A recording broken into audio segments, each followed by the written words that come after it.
Hi, hello, welcome back. My name is Maddie, and today is going to be all about my 2025 TBR, which is honestly going to include a lot of new releases for 2025 and then books that have been on my physical TBR for like a really long time that I am pushing myself to actually read this year. But without further ado, let's jump right into the video. For new releases in 2025, I'm going to start out with a banger, but it's The Night and the Moth by Rachel Gillig. If you know me, you know I read the Shepherd King duology in 2024 and fell absolutely in love. And Miss Rachel Gillig is going to have a new release, The Night and the Moth, which is going to be part of a series.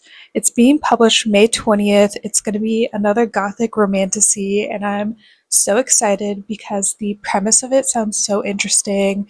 And honestly, at this point, I will trust anything that Rachel Gillig writes. I trust her work, so this is going to be an auto buy for me. The second book that I'm really excited for, it's Great Big Beautiful Life by Emily Henry. Once again, if you know me, I love Emily Henry. I have read all of her books. I have all of her books, and honestly, she has a lot of 5-star reads for me. I think I've rated 3 of her books so far 5 stars, which is Beach Read, Happy Place, and Funny Story. So obviously, I love her work. I trust anything that she writes. So I'm really excited for her new contemporary romance, Great Big Beautiful Life.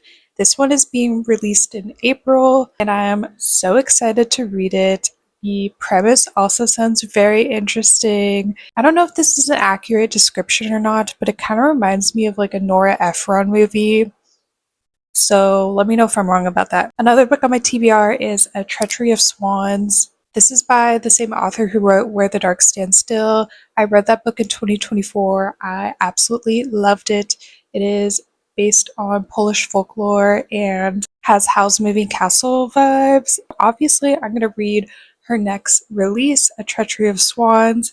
This one is coming out in June of this year, and it's going to be a fantasy retelling of Swan Lake, and also it has Phantom of the Opera vibes, which I don't think I've talked about this on here before, but I love Phantom of the Opera. I particularly love like the 2004 or 2005 movie adaptation of Phantom of the Opera. Literally, it's such a good movie.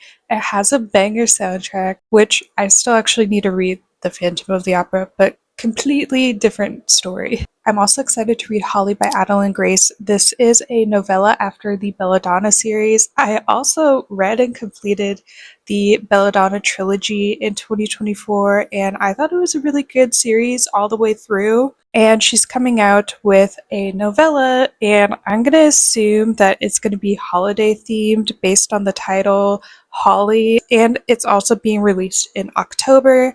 And I don't know, I'm just getting like Spectacular by Stephanie Garber vibes because it's a novella being released after a trilogy, and it's probably going to be holiday themed. I don't know if anything else has been confirmed by Adeline Grace for Holly, but this is all I know so far. But yeah, I'm really excited for it. I'm also excited for Deep End by Ali Hazelwood. This is her new contemporary romance, and it's her first dive into sports romance. It's about swimming, competitive swimming and diving, and I am super intrigued on how she's gonna do on this. I swear, Allie Hazelwood comes out with like 2 books a year, and I don't know how she does it all. I don't know how she writes this much and publishes this much, and I think she has like an actual 9 to 5 job too. So I'm just like forever amazed by her work ethic and all that she does. Really excited to read Deep End. I heard that it's gonna be real spicy, so we'll see. I'm also excited for Fable for the End of the World by Ava Reed. I read a lot of Ava Reed books in 2024. I read Juniper and Thorn, A Study in Drowning, Lady Macbeth, and I'm excited to read her new release, Fable for the End of the World. This is coming out March. It's a YA fantasy sci-fi dystopian romance, so I don't know, it just sounds like it's going to be a really interesting combination of all of those elements, and I just know based on other Ava Reed books that I have read that this book is also going to just fill me with an insane amount of dread while I'm reading it, and it's going to be good. Another new release that I have marked on my Goodreads, and I haven't really heard anyone talk about it before. It's called House of Hearts by Skyla Arndt. I think that's how you pronounce their last name. It's going to be a young adult romantic horror story. It's coming out in fall of 2025. I don't think there's been a confirmed month or date that this is going to be released, but basically it's pitched as Ninth House meets A Study in Drowning, which I read The Study in Drowning and I loved that book. And I haven't read Ninth House yet, but I feel like the vibes of it are really interesting. Anyways, it's a combination of those two books. It's about an elite private boarding school with a insidious underbelly and a teen girl who would do anything to solve her friend's murder on campus, even if the answers end up being more supernatural than she bargained for. Which that premise just sounds so good and so interesting. So, I don't know, I'm excited to read this book when it does come out this fall, and I feel like it has really good potential to be really good. I'm also excited for Wildside by Elsie Silver. This is part of her Rose Hill series. I have read the first two books in the series, Wild Love and Wild Eyes, and I really enjoyed both, but particularly Wild Eyes, and I'm super excited for the new release, Wildside. It's coming out in March. It's going to be a contemporary romance, and one of the main tropes is going to be a marriage of convenience, which I don't really like to talk about book tropes that much because I don't want to attribute a book only to book tropes, if that makes sense. But I'm bringing this up because I personally love marriage of convenience. I feel like it just can add so much to the relationship, the tension, and I feel like we're going to get my wife a few times throughout the book, and I love it when that happens. I'm also excited to read The Conditions of Will by Jessa Hastings. This is going to be a new contemporary romance, contemporary book for her.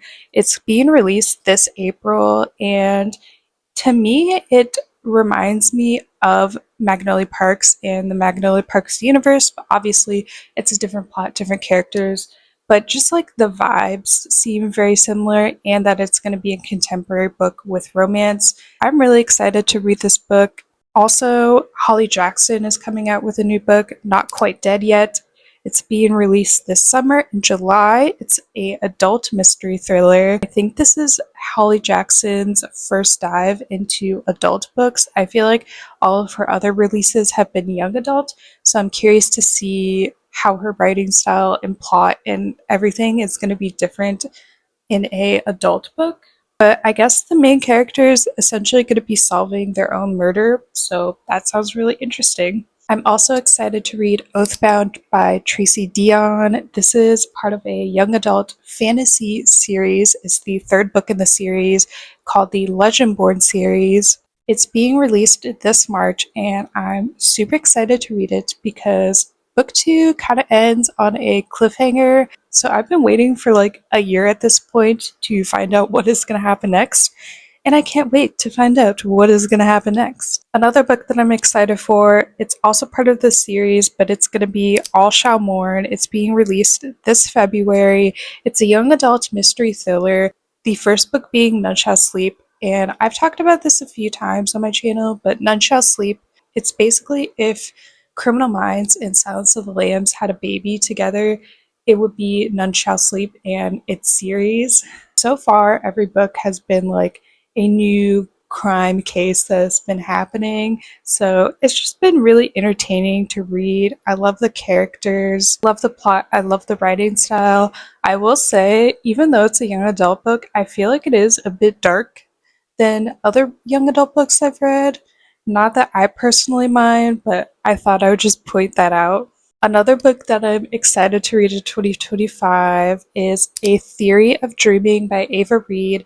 This is the sequel to A Study of Drowning, and can I just say how shocked I was when Ava Reed announced that there was going to be a sequel to A Study in Drowning, because I read A Study in Drowning and I thought it was going to be a standalone, like case closed, and pretty much everything was like wrapped up in that book. Obviously, there was like a few maybe loose ends or things to expand upon in another book, but I was just surprised that an actual another book was going to happen. So, yeah, A Theory of Dreaming is coming out this August. It's a young adult fantasy book, and I'm actually reading it right now because I got an arc of the book, an e-arc of it, and so far it has been good. Another book that I want to read in 2025 is Rebel Witch. It is a romantasy series, the first book being Heartless Hunter, which I did read, and I liked Heartless Hunter, but I wasn't obsessed with Heartless Hunter. Essentially, it's like a romantasy, enemies to lovers, but I don't think it was really enemies to lovers, between a witch and a witch hunter. And the second book, Rebel Witch, is coming out to this February, and I am intrigued to see how the second book goes and the rest of the series goes, just based on how book one ended. So I will be reading the second book, and hopefully I will like it even more. Now on to some of the books that I actually own or I will be owning. I just don't have my hands on them yet. But the first book in that category is Babel by R.F. Kuang. I got this for Christmas. I'm super excited to read this book. It is a historic epic fantasy. I have been super intrigued by this book and this author for a really long time. I have heard amazing things about the book and author, so I'm really excited to read Babel. It is a standalone, so I am more intrigued to read a standalone just so I don't have to commit myself to an entire series. Do you ever have a feeling about a book before you read it that you just know that you're going to love it and probably rate it 5 stars? Because that's how I feel about Babel. Another book on my physical TBR for 2025 is A Winter's Promise. I believe this is a French book, and obviously I have the translated edition of it because my French is not that good. This is a young adult fantasy, and I think it has some romance in it. It just seems very magical and whimsical and obviously winter-like, so I am excited to read it this winter. It is part of a 4-book series. I am more intrigued to read a standalone just so I don't have to commit myself to an entire series. And I know I just said that I want to read more standalones and not commit myself to a series, but I contradict myself all the time. I have this book on my Kindle, but it's The Familiar by Leigh Bardugo. This is a historic fantasy, and I think it has some romance as well, but the premise of this book really intrigued me. I wanted to read it this fall, but I just never got around to it, and I am excited to read this book. It would be the first book that I have read by Leigh Bardugo, and I am very curious about her as an author because I have not read any of her books yet, but she's a very popular author, so I feel like I need to give her a shot and read some of her books. I also want to read Btown. This is a contemporary literary fiction book. It's essentially about a small town that has big hockey dreams, and I have heard nothing but raving great reviews about this book. I feel like every time I see the book, somebody is giving it 5 stars, and I want to read it so bad. I feel like it's going to be so good. Another book on my TBR is Ruthless Vows by Rebecca Ross. I have read the first book, Divine Rivals. I actually really loved it. I read it a couple years ago, and I just have never finished the duology, but this year is the year that I'm going to finish the duology. It's a young adult historic fantasy. I'm excited to first reread Divine Rivals and then read Ruthless Vows. I just know it's going to be so romantic and so sad at the same time, so can't wait to put myself through that.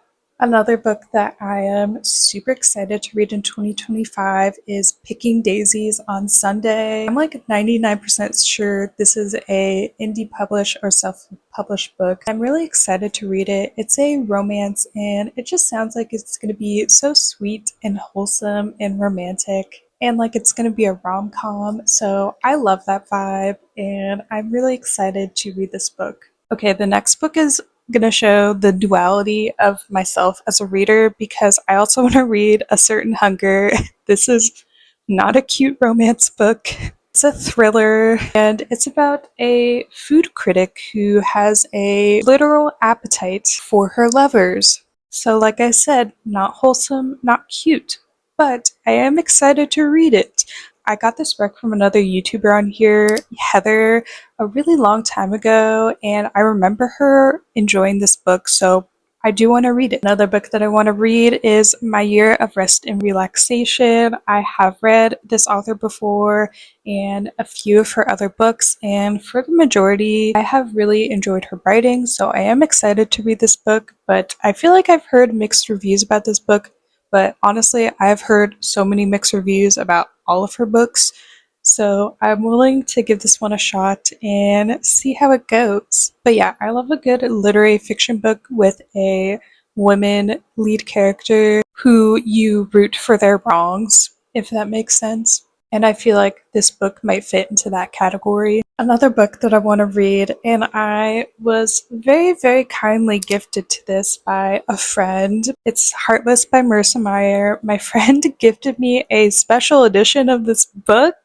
and it's just simply gorgeous. And I'm really excited to read this book. It's been on my TBR forever at this point. It is a young adult fantasy retelling of Alice in Wonderland, except it's from the perspective or like the villain origin story of the Queen of Hearts. So I'm very excited to read this book, and I know it's going to be sad. Another book is Tomorrow and Tomorrow and Tomorrow, but this is like a literary fiction contemporary book, I think. Maybe romance. I don't know. It's kind of a lot of different things. This book has been on my TBR forever. I've heard really good things about this book. It basically follows two childhood friends into their adult lives, and I think one of them or both of them are video game creators. So I'm just excited to read this book and actually read it in 2025. And finally, I don't have this book yet, but I will be buying it soon. It's Dreams Lie Beneath, also by Rebecca Ross.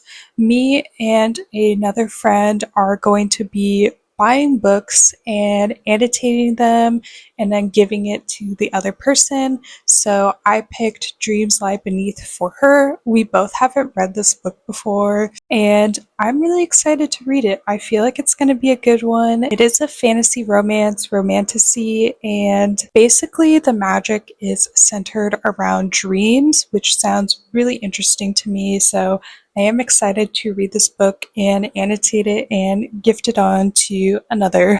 I am really excited for 2025. I feel like I have a great lineup, if I do say so myself. Obviously, I'm not biased at all. That is the end of this video. If you made it this far, thank you so much for watching. Let me know what you are excited for 2025. I would love to know. And without further ado, until next time.